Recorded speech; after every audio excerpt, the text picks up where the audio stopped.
want to do, what you want to accomplish. Think about that. Don't think about how you feel, how tired you are, how hot it is. You got to push yourself on the field like when you're playing football. It's my honor to present the National Championship Trophy to Coach Nick Saban and the Alabama Crimson Tide. To me, this is the ultimate team. All these guys bought into everything they needed to do to be the best players that they could be. There's more togetherness on this team than almost any team that we've ever had.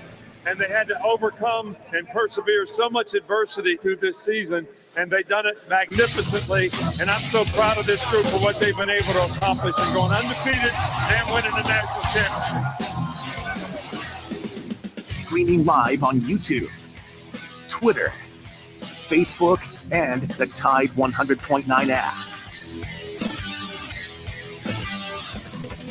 Here is your host of Off the Edge, Jacob Harrison.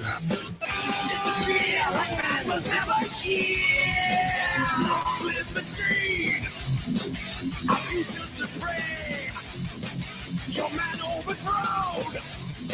Spit out the ball.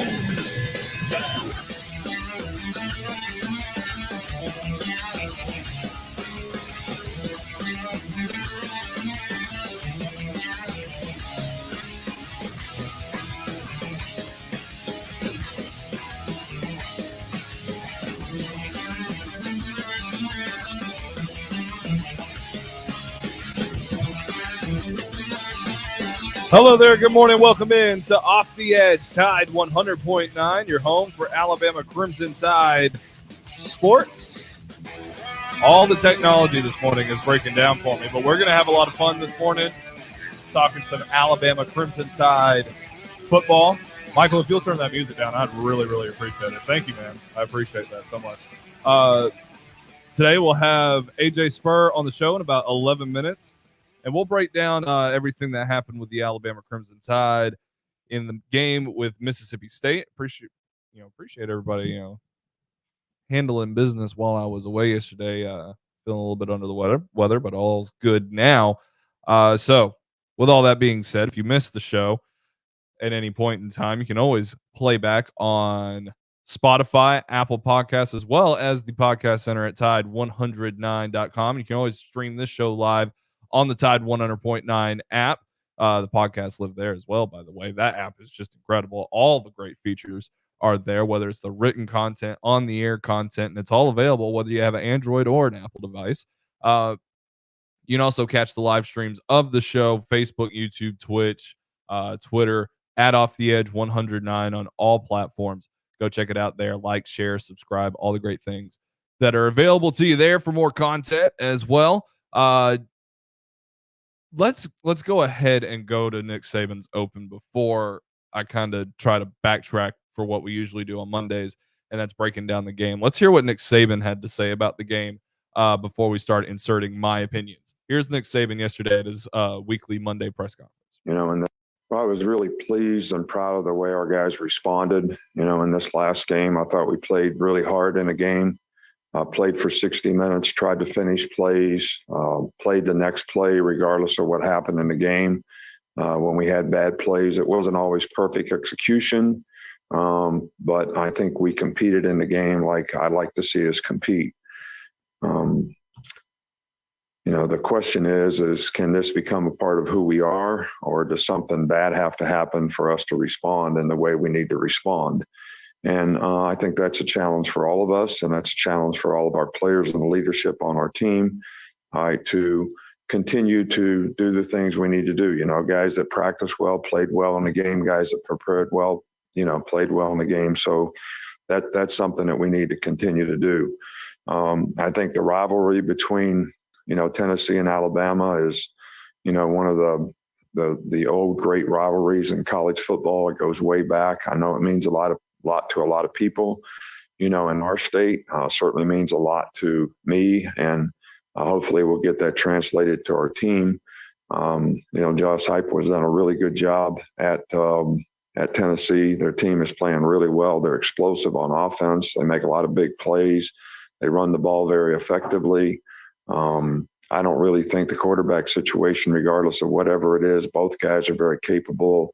They're very similar in style in terms of the way they play. They're big guys, strong arms, accurate passers, and they have ability to make plays with their feet and run quarterback runs.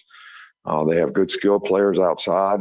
Their defense is playing, really well. They're mostly a 4-down team, but they do a good job. They've played really well together as a unit, create a lot of negative plays, and they've got good specialists on special teams, and they played extremely well on teams as well. So all the way around, this is going to be a very challenging game for us. No doubt about it. Tennessee is a much better team than really anybody expected them to be. But all things being equal, this is still a hammer and nail rivalry. Alabama still set it up to be the homecoming game. Kind of is what it is. But looking back with the game against Mississippi State, I was very impressed by everything that Alabama did in that ballgame.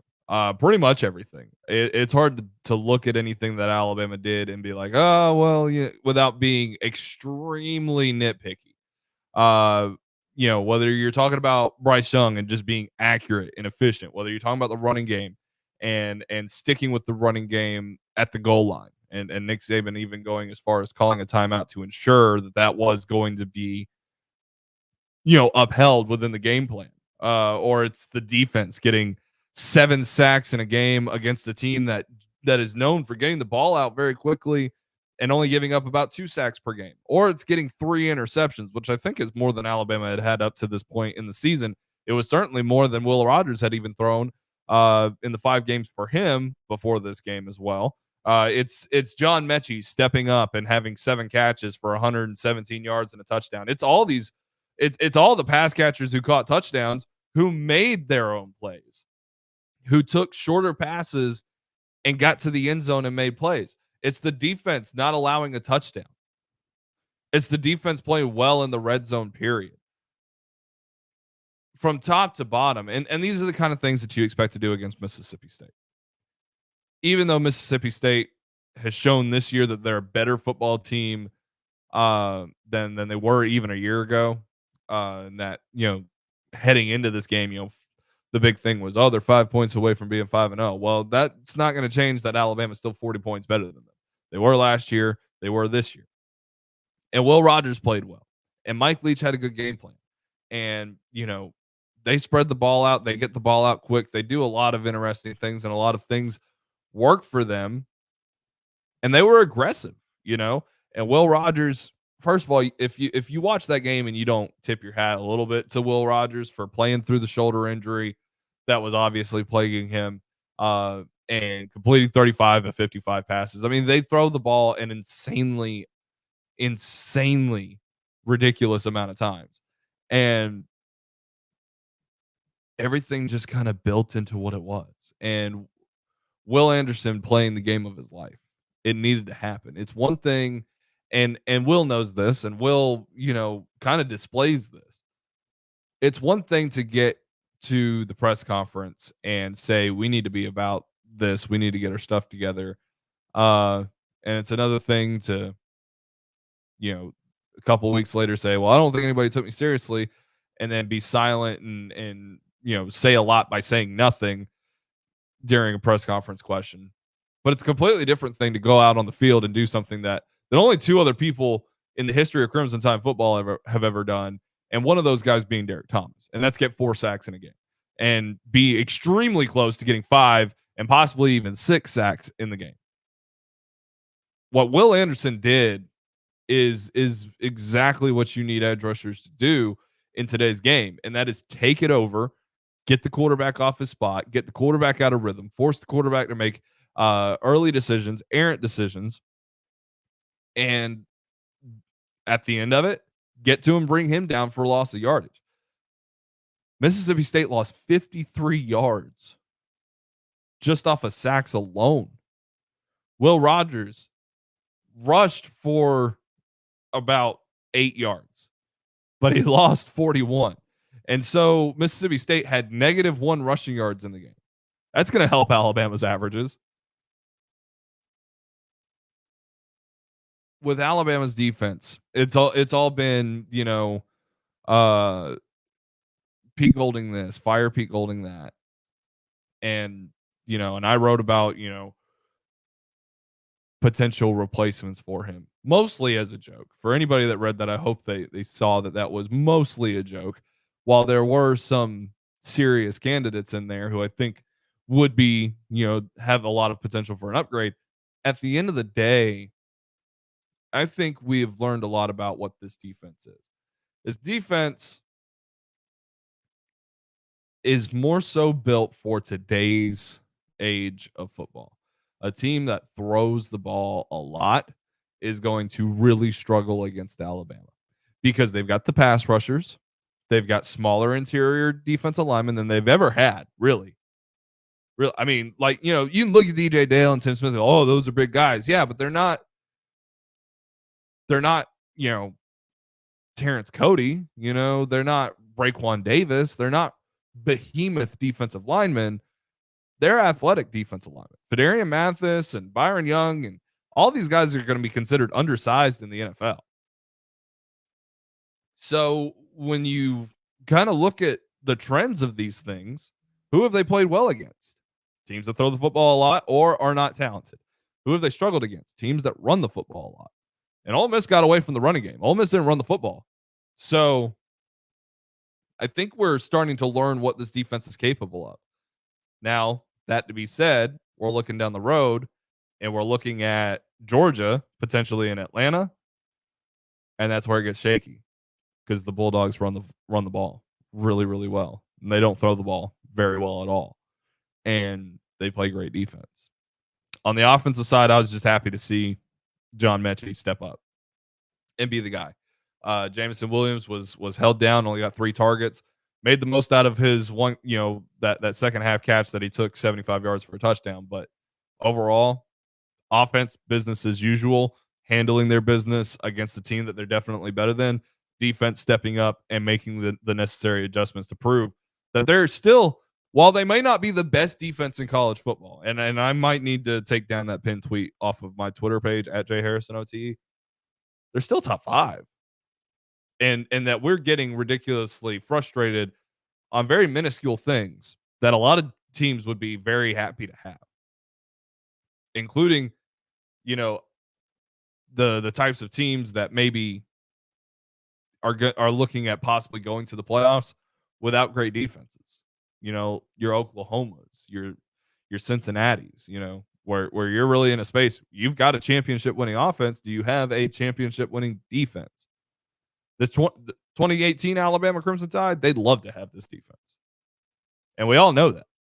There's improvement there. We'll see how things continue to unravel with Tennessee this week. And we'll break it all down next with AJ Spurr here on Off the Edge. Tide 100.9, your home for Alabama Crimson Tide sports. So as you guys know, Mark's gone. The float artist at Fred's Floral just took off, days before the parade. They need a replacement before business passes them by. Oh, and who am I going to get to finish the float? Indeed can help them hire great people fast. I need Indeed. Indeed you do. With Indeed Instant Match, we immediately show you quality candidates whose resumes on Indeed meet your sponsored job description. Visit Indeed.com/credit and get $75 towards your first sponsored job. Terms and conditions apply. Tuscaloosa Tire and Service. They've got the big brands you know and trust. Goodyear, Firestone, Bridgestone, Cooper, and they can finance for you as well. When you need routine maintenance and alignment, a tune-up, whatever it is, belts, hoses, just basic stuff, or when you don't know what's wrong with your car, truck, or SUV, make it Tuscaloosa Tire and Service. They're dependable. They're trustworthy. That's why they've lasted for over 36 years. Skyland Boulevard, McFarland Boulevard East in Northport on Lurleen Wallace Boulevard. Check out the website, TuscaloosaTireandService.com. Have you wanted to speak a new language but thought it'd be too difficult or take too much time? Then try Babbel. In just 15 minutes a day, Babbel teaches you conversations that you will actually use. With 14 languages and lesson topics like travel, business, relationships, and more, you'll learn what matters most to you. Babbel. Language for life. Learn a new language with ease. Go to Babbel.com to try for free. That's BABBEL.com. Hugh will take it to the top of the arc. Watford 3 at the buzzer, blocked by Herb. The putback, no. The buzzer sounds, and Bama hangs on. Oh, my goodness. Get ready for a new season of Alabama basketball. The defending SEC champs are back in Coleman Coliseum, and the Tide hosts some of the biggest games of the year. Tickets are on sale now. Reserve your seats today at RollTide.com. Tide 100.9 Tuscaloosa weather. A very nice afternoon, a good supply of sunshine, the high 78 degrees. Tonight clear with the low at 49. Tomorrow partially sunny with a high at 79. Then for Thursday, mostly cloudy. We'll have the chance of a few showers during the day, the high 76. I'm James Spann on the ABC 3340 Weather Center on Tide 100.9. It's 68 degrees in Tuscaloosa. We aren't going anywhere. Off the Edge is available in the podcast center on Tide100.9.com.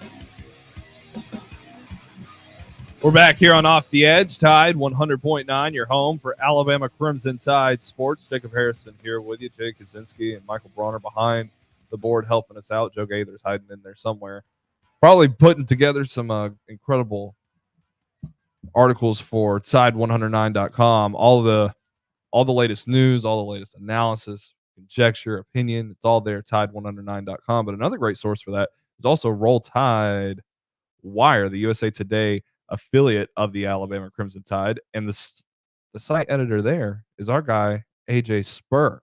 AJ, what's going on, man? What a weekend it was for football. I crawled out of my hole. I'm stretching my legs, and I'm happy to be here, Jacob. How are you doing? I'm doing all right. I mean, Sunday and Monday were sick days for me, so I'm still recovering and trying to get my bearings here, but we'll do all right and get ready for Tennessee Hate Week. But before we do that, looking back on Mississippi State and Alabama, performed the way that fans have wanted them to perform. It was 60 minutes. It was keeping the Bulldogs out of the end zone. It was being efficient on offense. It was big plays. What were your general thoughts on Alabama's win over Mississippi State off the back of the A&M loss? Well, I think that they did everything they needed to do. I think the goal here was, not just to walk away with a win, but to prove a point and make a statement. And I think they did just that. You mentioned it. All four quarters, they played tough. I saw a lot of things I liked from, Roydell Williams, even Bryce Young. I mean, he had an absolute ball game, throwing nearly 350 yards, 4 touchdowns, 0 interceptions, nearly completing all of his passes, spread the ball out really well. And the defense as well. I mean, I didn't necessarily like what I saw all too much from the secondary. An injured Will Rogers throwing for 300 yards. Did get 3 interceptions, but, 66% of that could be attributed to Jordan Battle. I think the jury's still out on the rest of the season, especially the SEC championship, should the Crimson Tide make it. Look, Mississippi State is a solid SEC opponent. But in this 2021 landscape, does this win really mean all too much or show too much in terms of the Crimson Tide's strength as of right now? I think that's an interesting way to put it. I mean, I'm a guy. I don't care how many yards you throw for. If you stay out of the end zone, I did my job. Bend but don't break is perfectly fine with me. But I commend what Will Rogers did, man. He got beat up. And one of the guys that was putting the hurting on him was Will Anderson, who had a career day, won all sorts of Defensive Player of the Week awards, deservedly so. But Anderson backed up not only what he said, but what he didn't say, and showing that he's a leader, and he's getting more praise for being a vocal leader, this week in press conferences, but also just the performance that he put out shows why he's so valuable to this football team. Exactly. It reminds me, and tell me if you think I'm way off on this, but to me, leadership-wise and the impact he's having on the field is really similar to that of Dylan Moses. Dylan Moses was not only a great player on the field, but he was a leader on the field. He was, and I mention this every week for some reason, Dylan Moses was the quarterback of the defense during his later years with Alabama. And he was also a leader in the locker room. He was the guy that promoted the Alabama standard, the winning culture. You know, the same thing Nick Saban tries to put within the minds of his players. He needs certain players to do so from within the locker room. And in this case, that's Will Anderson. And he does it all extremely well, while also right on top of that, being one of, if not the best players in the entire nation. I can agree with the quarterback spot, but even before Dylan Moses had all the knee issues, nowhere near the player that Will Anderson is. Oh no, and not many are. I mean, we haven't saying, seen a pass rusher like this for Alabama under Nick Saban's tenure. Like, there's a reason, and it's frustrating to a lot of the older people in the fan base, and I fully understand why. But there's a reason the only person we can compare him to is Derek Thomas. Because there's just not a lot of guys in between that were even like a step in between to compare Will Anderson to. He's the only benchmark. I think it's time we start questioning why his name is not being mentioned in Heisman conversation. I agree. How many sacks do you think Will Anderson needs to be in that conversation? Because it's a stat-driven award. You know, he could create all the pressures in the world, but that ain't the stat they need. I don't know. You ask the committee, they're probably just going to say all the sacks. Just take them all. You know, I mean, how many is it going to? How long has it been since a defensive player has won the award? I'm not too caught up on my Heisman history. It was late 90s with Charles Woodson. It was 98, I believe, is the year. Could be 97. You know, at some point they need to take a step back. You know, voters, this is, and even just the general public that are interested in following the Heisman race. You know, it at some point we all have to take a step back from stats and actually just watch the player. Mm-hmm. You know, and Will Anderson, sure, you know, his, you know, numbers may not be as impressive as that of a, you know, star quarterback or wide receiver, something along those lines, but yeah, I mean, you see Will Anderson out on that field. He's absolutely dominating everybody, making a difference every single down he's out there on the field. So, you know, maybe that's something we could get into a little bit later on in the season when that time gets closer. But man, I really, really want him to at least be part of the conversation. Well, I think it's interesting because you look back to last year, first 6 games or first 4-5 games. I mean, shortened season. But first half of the regular season for Devontae Smith, he was special. He was doing incredible things. But it wasn't kind of until the Tennessee game when Jalen Waddle went out that he started to string together some epic performances, and that's what put him in the space to win the Heisman Trophy. And he's a wide receiver. They're not supposed to win that award no more than a defensive player is. But we still see that if you put together some sort of epic, you know, run and starting it with a four sack game, if you can compound upon that, then maybe Will Anderson really does have a shot at it. I'd like to see it. You know, my compatriot on the Tide postgame show, Kerry Clark, told me that would not be best for business because it would take votes away from the quarterback Bryce Young, and I couldn't stand behind that one. We got into it a little bit. But a guy that stepped up for Bryce Young on the offensive side of the ball, John Mechie. You know, I've been pretty adamant that Jameson Williams had solidified himself as the number 1 wide receiver, and I still think that's still the case. But John Mechie got back into that kind of possession type role where he's able to eat up targets and make plays off of them when the opportunity arises. This was really the kind of game that you needed from John Mechie halfway through the season to show that he can rebound and be the kind of player we expected through the second half. I think this does a lot for him. Well, first off, just his draft stock overall. You know, it kind of been going down as the season's gone on, and I feel like with this game, this could be a big comeback for him and put his name and his abilities in front of the eyes of NFL scouts. As far as what it means for the team, listen, Jameson Williams is an absolute baller, one of the best transfer pickups, you know, in 2021 or potentially even just in recent seasons. Now, with that, you know, Alabama's known for having a lot of threat offensively recently. So having John Mechie come back to what everybody knew he was capable of doing, which is being a wide receiver one, is massive. Because we no longer see Jameson Williams as the top wide receiver, followed by John Mechie, and then maybe a little bit of a drop-off there. Instead, now it's a 1-2 punch with John Mechie and Jameson Williams, which Alabama fans knew heading into the season. And even, through these 6 games or 7 games, Alabama fans knew that was the case, but it wasn't being seen on the field. And also, if we're talking wide receivers, Jacob, I'm glad you and I share this opinion. Trayshawn Holden getting out there, making his name heard. I love Trayshawn Holden, man. I'm glad that he's the guy that's finding an opportunity to step up and make some plays. That late touchdown reception for him was something awesome to see, because you saw it back at the A-Day game where he was, he had a lot of rapport there with Bryce Young, but things have been a little bit slow starting for him. But that's kind of where I wanted to go, is behind John Mechie and Jameson Williams. Slade Bolden, we know what Slade Bolden is.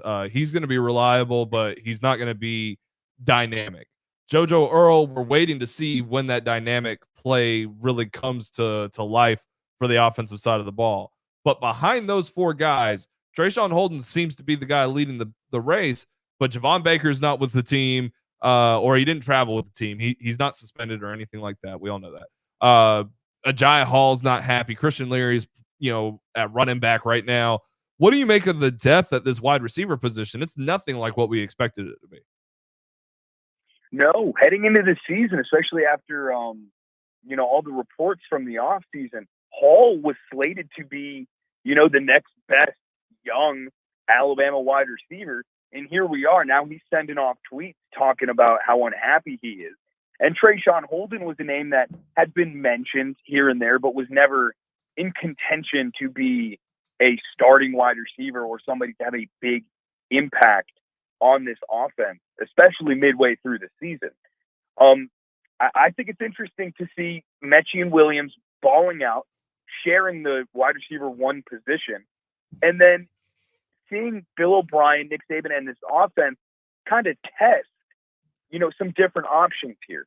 Slade Bolden, he started the season. A lot of fans had high hopes for him, and I'm not sitting here saying that he's, a disappointment and this and that. But let's be honest, I get it. He's paid his dues. He's been on this team for a while. There are some very young and very talented stars sitting right behind him. I'm not an offensive coach. I don't pretend to be. I never will be a coach. But you put me in that position, and after seeing what Slade Bolden's done, not only on offense, but on special teams as well this year, I think it's time to start giving, some of those young, talented players their fair share of looks, at least during the game, especially during, contests like Mississippi State and others that are coming up. No doubt about it. Looking at Mississippi State, though, Mike Leach, heading into the game, heading into the game, we're looking, for reasons to see if Mississippi State was for real, right? They're 5 points away from being 5-0, all that jazz. Will Rogers was playing incredibly well. And the question was kind of posed, does this kind of show that maybe Mike Leach can survive in the SEC with his offense? Now Alabama's not necessarily the benchmark that you want to base that question around.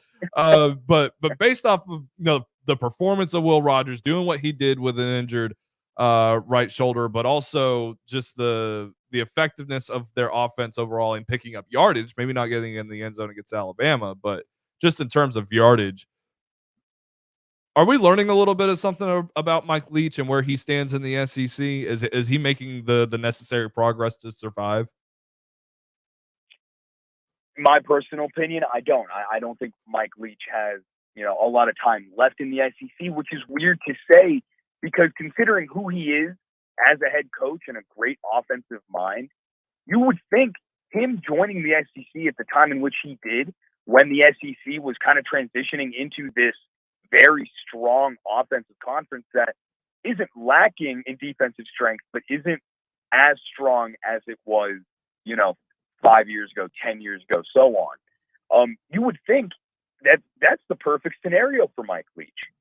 However, I'm not sure what's not clicking with him and this team.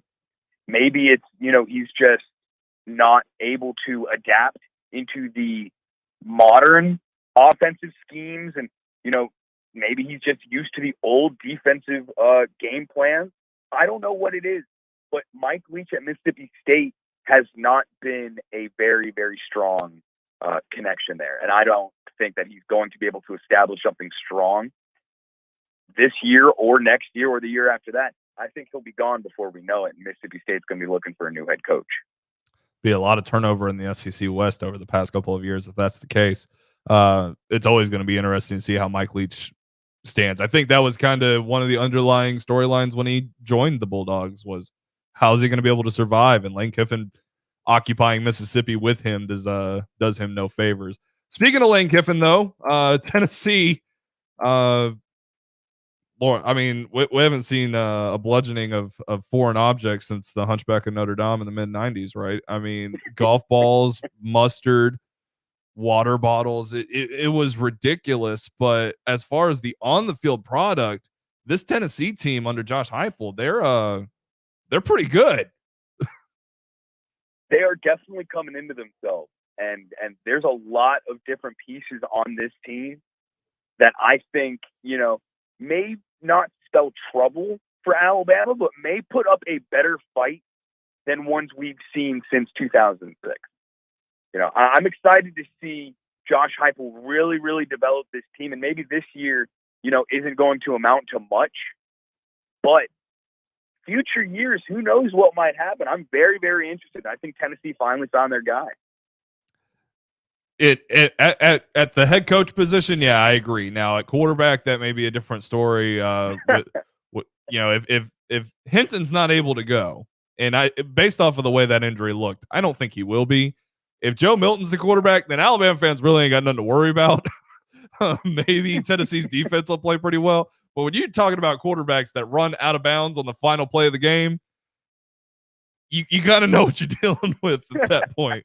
Not to be super rude, but Tennessee fans might need to temper their expectations too. But at the same time, Jarrett Garantano 2 years ago came in here and played pretty well in relief until he called his own number and gave the ball away to Trayvon Diggs, who we'll talk about here in a little bit too. Talking with AJ Spurr at Spurr FM on the Twitter account, the site editor of Roll Tide Wire, the USA Today sports affiliate of the Alabama Crimson Tide. Continuing to look around the SEC, you got to talk about LSU. Ed Orgeron agreeing to part ways after the season. What do you make of the situation there with the decision to go ahead and get out in front of this thing and let it be known that this is what's going to happen after the season? How does that help the current team, but also the recruits that maybe thinking about being a part of the change that's coming to LSU? Everything about that situation gives me such a weird feeling. I don't know how to describe it, but it's just breaking it down. Okay, Coach O bleeds, LSU. He absolutely loves the program. Everything that's been coming out about what he's done recently as the head coach has been very odd. Hearing that he's going to stick with the program throughout the season is kind of weird. Does the team have any motivation now? Obviously, they've kind of lost it all at this point. What is there to keep playing for if not an interim head coach that, wants to prove himself X, Y, and Z? Coach O's sitting there now as a lame duck. What do they have to fight for? On top of that, just the way it was done was just, I don't know. It was weird to me. Players are leaving the program now. Coach O still says he's going to recruit heavily. He's not allowed to coach within the SEC for 18 months. He says he's taken a break from coaching altogether. Jimbo Fisher is having press conferences saying he's not going to be the head coach at LSU. Let me tell you, as a Miami Dolphins fan, I've heard that same thing from a certain SEC coach way back when in 2006. But, I think this is going to be an interesting time where LSU is looking for coaching candidates while there are other openings like USC and who knows what might pop up here as the season goes on and ultimately comes to a close, there are a few names that currently have jobs that have been raised, and there are a few that, they might pluck off of some other teams as coordinators, which Alabama has obviously had their fair share of coordinators taken from them. It'll be certainly interesting to see. I think probably Billy Napier is probably top on their list after they, call Lane Kiffin for absolutely no reason. He's not leaving Ole Miss. Because that's where everybody's got to go. They got to go to the Lane train first and get denied. But I mean, very interesting to see how LSU goes. I don't know how that helps your recruiting base at all. That's what I feel like you're putting a halt on your recruiting base. And with the importance of the early signing period in today's game, you're really, really handcuffing yourself and your next head coach. The way that this is being done is going to set back LSU at least 2 years, in my eyes. If they would have kept this under wraps or waited until after the season to part ways with Coach O, or at least make it public, then, we're seeing a situation where, okay, the recruiting was, similar to that of the status quo prior to this whole thing going down. The team was still solid, or at least solid looking and cohesive at least. Instead, now you're going to have recruits who aren't interested. You're going to have players leaving the program. You're going to have a losing program. And the new head coach that comes in for 2022 is going to be left with absolutely nothing, just the shell of a program that won a national championship no less than 2 years ago. It's just such an odd situation to be in. But it makes for good entertainment. So, I'll be sitting front row watching everything that goes on every step of the way. And looking to a national perspective, just one question here on the Big Ten. Sometimes it's all about when you lose, not necessarily who you lose to, or even really the strength of it. But for the Big Ten, Ohio State loses early to Oregon, and then Iowa falls this past weekend to Purdue, and now the entire Big Ten's back on its head with Ohio State leading the way. They're number 5 in the country. They're ahead of Penn State. They're ahead of Michigan. They're ahead of Michigan State. And all these teams in the Big Ten taking up a huge chunk of the top 10 of the AP poll. Which one is your favorite to not only win the Big Ten championship, but to solidify a spot in the playoff for themselves? It's got to be Ohio State. I think that was a case where starting out early in the season, things weren't going their way. Maybe they hadn't gelled completely from the offseason. I mean, let's take a step back here. Remember, 2020 was such a weird year for everyone, and an even weirder college football season. Now, things are getting back to normal. Practices are, closer to normal than they were last year. Fans are back in attendance.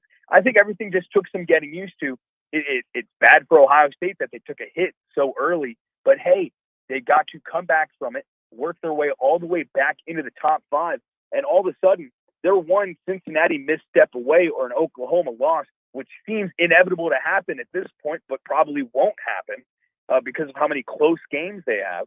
They're one loss or misstep away from someone in the top 4 to move up into the top 4 and now be right back into legitimate CFP contention. So for me, it's Ohio State. I can see that. It's hard not to go with the Buckeyes on that one. Penn State's got a great defense. Michigan hasn't played anybody yet. Michigan State, wildly unknown, very young program there as well. You kind of have to roll with the Buckeyes. Let's look to the NFL real quick. AJ, I've been putting off asking you about Trayvon Diggs for weeks, and he continues to just get interception after interception after interception. He's in the record books forever with the Dallas Cowboys because ain't nobody touching this streak that he's on. How many games have we played this year? 6, and he's got 7 interceptions, I think. Gets the pick 6 on Mac Jones. Now he does immediately give up Mac Jones' longest touchdown of his young NFL career. In fact, the only throw that Mac Jones has thrown over 40 yards. What are your thoughts on Trayvon Diggs and the way that he started the season, though? Generational talent. That's what I have to say about that. I think the Cowboys needed someone in their secondary, and they got him. and no less than a second round pick at that. All right. I was preaching Diggs first round. I mean, even to my Dolphins or even some teams late in the first round that needed, just an added boost, maybe not a complete fix to their secondary, but just somebody, and who I definitely would not have guessed that Diggs would have this big of an impact this fast in his rookie season. I mean, this is historical. It's monumental. Yeah, the Dolphins could have had Tua, Raekwon Davis, and Trayvon Diggs, but instead you have Noah Igbenogany. So instead, we're 1-5, and I was crying watching my team from across the pond. well, I mean, Tua gets back in there. I thought he played a fine game. Accuracy wise, did have the one really bad interception, but looked like miscommunication. But he looked good. He looked healthy. He looked ready to come back. And there's a little bit to be made about his emotions in the post game press conference. Tua wants to win. He wants to kind of get this stigma off his back as far as what he brings to the table as a franchise quarterback. Listen, I'm no more than a mile away from Hard Rock Stadium right now. I have half a mind to walk in there and apologize to Tua on behalf of the Miami Dolphins. There are fans all over the place that no matter what he does, I mean, he had a great game this past Sunday. He had that one interception, like you said, miscommunication. Things like that happen, okay? But he looked great. They were coaching decisions that were very questionable. The defense did not look good. I mean, they were without their starting two cornerbacks, and for people to still blame this loss on Tua and just the whole, poor season on Tua absolutely blows my mind. We're talking about a quarterback who, first of all, has suffered plenty of injuries throughout his career, especially a tough one this season. Comes back, has an amazing game, okay, plays his heart out, shows emotion post-game, really talks about his longing to win with this team, and fans are giving up on him. Analysts all over the place, which is nothing new if you've been paying attention last season and all of this past offseason, preying on his downfall, all right? And you just have this great guy. I mean, anybody that, taking the time to just talk to Tua, whether it be personally or in a press conference setting even, would know this kid is a great guy that has a really hard work ethic and wants to win. And Alabama fans saw that for 3 years while he was in Tuscaloosa. And now the NFL is a completely different beast, and he's getting a taste of it. But I think that there's some very unfair treatment going on, at least through fan bases across the league. No, I 100% agree with that. It seems like there's nothing that's good enough for Tua to do for this team, let alone for the NFL. If I had to hear it from people that are in the production room right now that he didn't play well enough, and it's like, what game are you watching? He's accurate, he's efficient. The Dolphins just aren't playing as well as they did last year defensively, and stuff happens, but. More positive note, the guy who's going to be the Bama Pro of the Week on Tide109.com, that would be the one and only King Henry. El Tractorcito went off last night. 3 touchdowns, 150-something rushing yards. The 76-yard scamper. He's 250 pounds, scamper. He was the fastest recorded player in the NFL up to this point in the season, 21.8 miles per hour, something like that. Derrick Henry is superhuman. He built in a lab, all of the cliches for just an unreal athlete. Jacob, I forgot to replace Russell Wilson as my starting quarterback in fantasy this past weekend, but it didn't matter because I had Derrick Henry and I still won. All right, that's how big of an impact he has on my life. Now, I don't know. I think it was Micah Hyde who stood right in front of Derrick Henry. He's the only defender within like 15 yards of Henry on a 12-yard run or so. And he just had to, bend his knees and take the hit from Derrick Henry. And it looked painful. Catch passes out of the backfield. He can mow people over.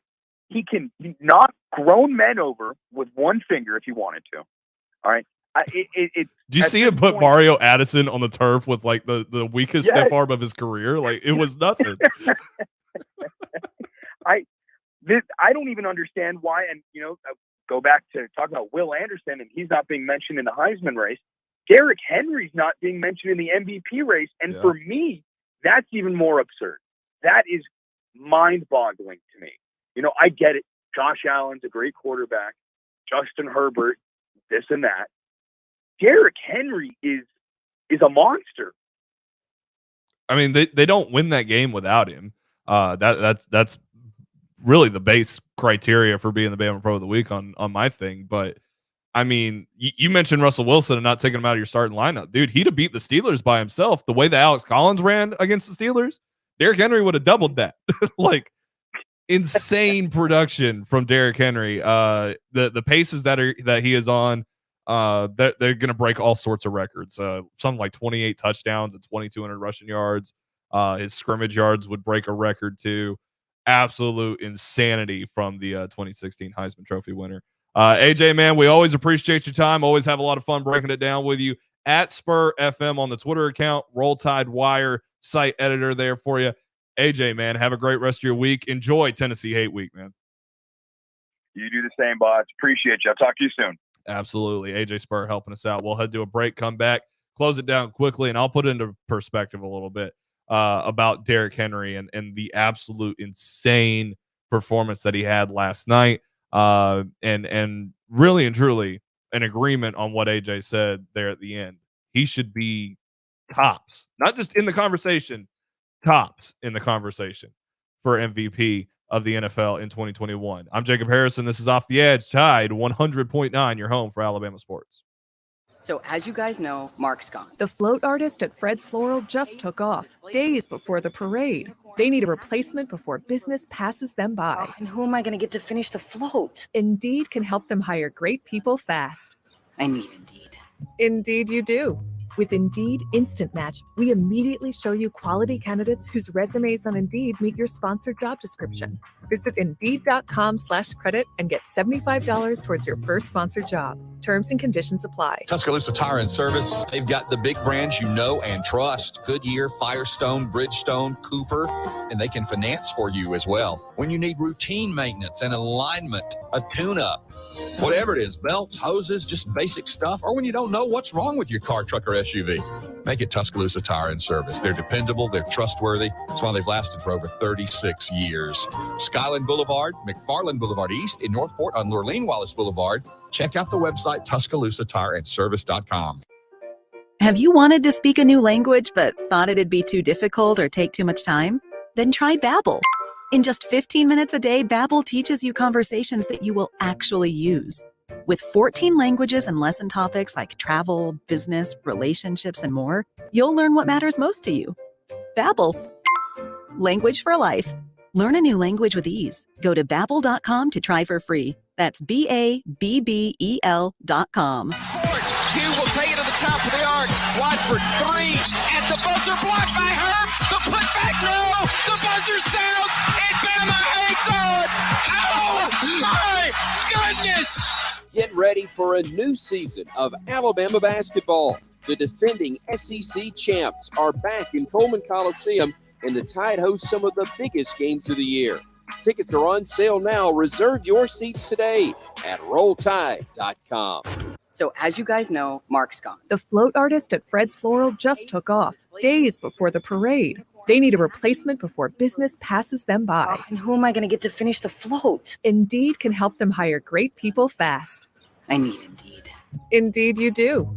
With Indeed Instant Match, we immediately show you quality candidates whose resumes on Indeed meet your sponsored job description. Visit Indeed.com/credit and get $75 towards your first sponsored job. Terms and conditions apply. Tuscaloosa Tire and Service. They've got the big brands you know and trust. Goodyear, Firestone, Bridgestone, Cooper, and they can finance for you as well. When you need routine maintenance and alignment, a tune-up, whatever it is, belts, hoses, just basic stuff, or when you don't know what's wrong with your car, truck, or SUV, make it Tuscaloosa Tire and Service. They're dependable, they're trustworthy. That's why they've lasted for over 36 years. Skyland Boulevard, McFarland Boulevard East in Northport on Lurleen Wallace Boulevard. Check out the website TuscaloosaTireandService.com. Have you wanted to speak a new language but thought it'd be too difficult or take too much time? Then try Babbel. In just 15 minutes a day, Babbel teaches you conversations that you will actually use. With 14 languages and lesson topics like travel, business, relationships, and more, you'll learn what matters most to you. Babbel. Language for life. Learn a new language with ease. Go to Babbel.com to try for free. That's BABBEL.com. Hugh will take it to the top of the arc. Watford 3 at the buzzer, blocked by Herb. The putback, no. The buzzer sounds, and Bama hangs on. Oh my goodness! Get ready for a new season of Alabama basketball. The defending SEC champs are back in Coleman Coliseum, and the Tide hosts some of the biggest games of the year. Tickets are on sale now. Reserve your seats today at RollTide.com. Tide 100.9 Tuscaloosa weather. A very nice afternoon, a good supply of sunshine, the high 78 degrees. Tonight, clear with the low at 49. Tomorrow, partially sunny with a high at 79.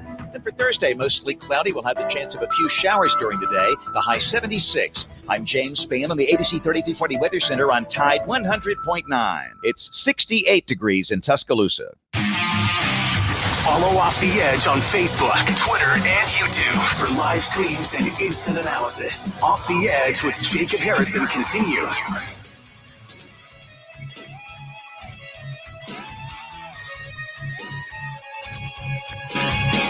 Back here on Off the Edge, Tide 100.9, your home for Alabama Crimson Tide sports. Jacob Harrison here with you, Jake Kaczynski, Michael Bronner behind the board, Joe Gaither giving them a helping hand as well. Anybody else excited for basketball season? I hear that promo there for Chris Stewart, him being excited.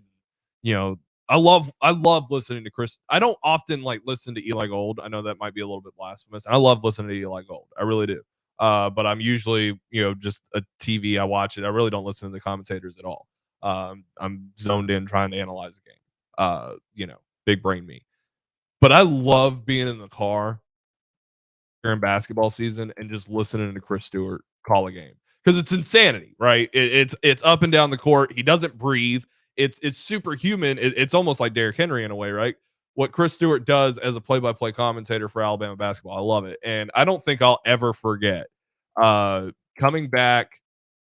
I was coming home from something, I don't know, but I'm listening to Chris Stewart call the SEC championship game for them to win the regular season SEC championship, and hearing Chris Stewart, just lose his mind as Alabama takes care of Mississippi State to win the regular season SEC championship.